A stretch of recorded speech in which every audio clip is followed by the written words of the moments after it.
terutama juga hakim-hakim ya, vonisnya jangan terlalu ringan lah. Nanti dibilang Prabowo nggak ngerti hukum lagi. Vonisnya ya 50 tahun begitu kira-kira itu. Presiden RI Prabowo Subianto menyentil vonis rendah terhadap kasus korupsi yang merugikan negara ratusan triliun.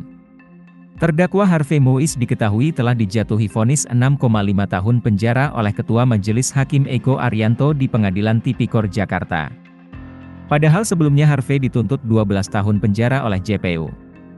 Prabowo menilai vonis rendah itu melukai rasa keadilan di masyarakat dan mengimbau para hakim untuk berbenah.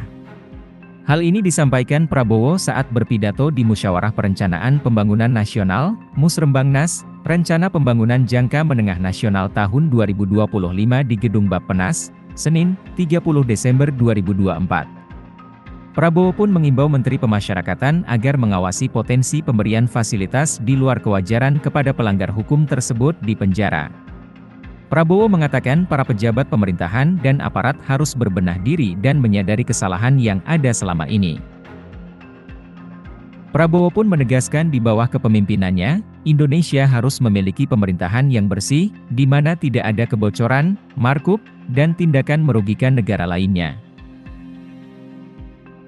Ia optimistis bahwa dengan pemerintahan yang bersih dan penegakan hukum yang baik, dampaknya akan positif ke penghasilan negara yang nantinya akan digunakan untuk pembangunan negara. Seperti diketahui, suami artis Sandra Dewi yakni Harvey Mois divonis 6 tahun dan 6 bulan penjara, 6,5 tahun. Dalam perkara korupsi ini tata niaga PT Timah ini, negara dianggap mengalami kerugian keuangan hingga 300 triliun rupiah. Harvey Mois didakwa telah melakukan tindak pidana pencucian uang, TPPU, dari penerimaan uang 420 miliar rupiah dari hasil tindak pidana korupsi. Majelis Hakim Pengadilan Tipikor Jakarta Pusat menilai Harvey terbukti bersalah melakukan korupsi secara bersama-sama dengan ex-direktur utama PT Timah Tbk Mohtar Riza Pahlevi Tabrani dan kawan-kawan. Terutama juga hakim-hakim ya, vonisnya jangan terlalu ringan lah.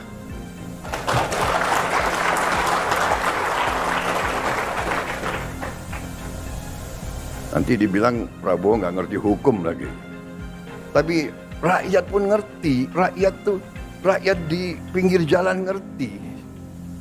Ngerampok triliunan, kalau triliunan, ratusan triliun. Vonisnya sekian tahun.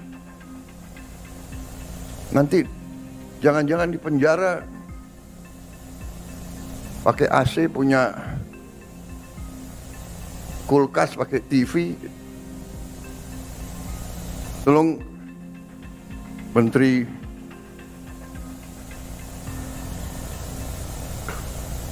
Pemasyarakatan ya,